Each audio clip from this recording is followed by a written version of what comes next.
Hey guys, Alan Becker here. So I'm going to talk about how animation versus YouTube was made.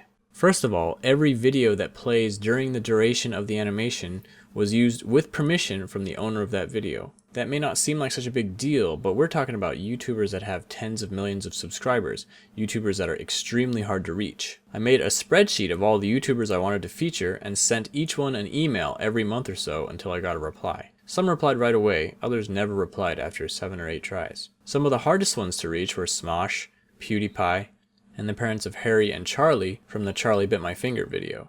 Smosh replied after 7 months and 5 emails. Charlie and Harry's parents also replied after 7 months and 5 emails.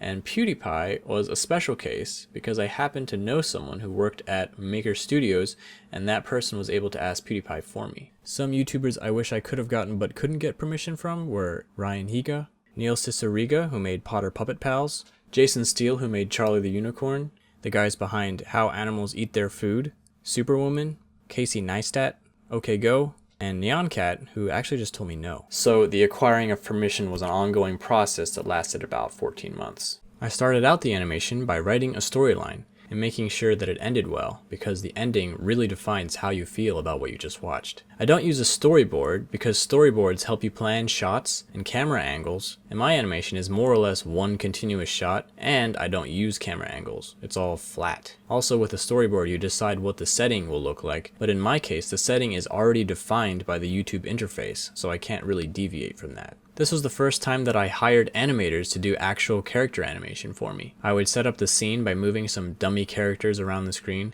to show where the sticks need to be at what time, and the animators would replace the dummy animation with character animation. This process worked out pretty well. In total, I outsourced 206 hours of work and did 688 hours of work myself. So that means 23% of the animation was outsourced this time, versus 15% when I made Animation vs. Minecraft.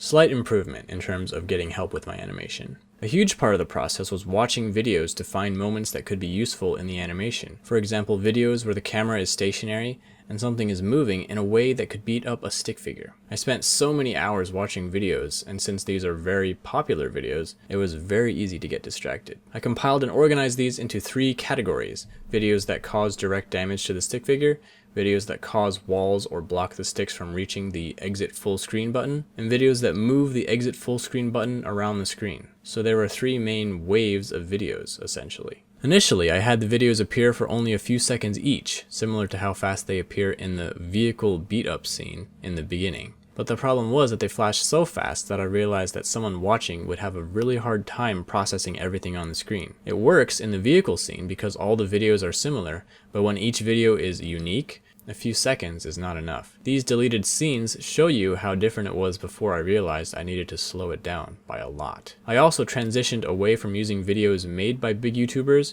to focus more on viral videos that were famous in their own right, and trying to show the actual faces of the famous YouTubers instead of just using their videos. The part where YouTube uses videos to speak to the stick figures was a very interesting project. First, I decided what I wanted him to say. Then I used a tool called CC Subs to extract the automatic captions of any video and let me search for the words that I was looking for. It was tricky because even if they do say the word that I'm looking for, it's usually blended with the previous word or next word, so you have to find an instance where they say the word on its own or at the end of a sentence. That feeling.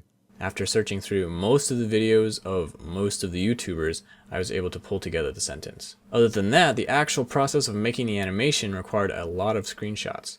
I basically rebuilt the web browser and the YouTube interface by putting together pieces of screenshots and using the same fonts so I could replicate all the text as well. If you are an animator and want to look at the actual project files, I'm offering a digital download of them on my website, on sale for the next month. If you are an animator and you don't know about my second channel, definitely check that out. Also, I have a Minecraft channel for anyone who is a fan of Studio Ghibli. Alright, thanks for watching, and I'll see you guys later.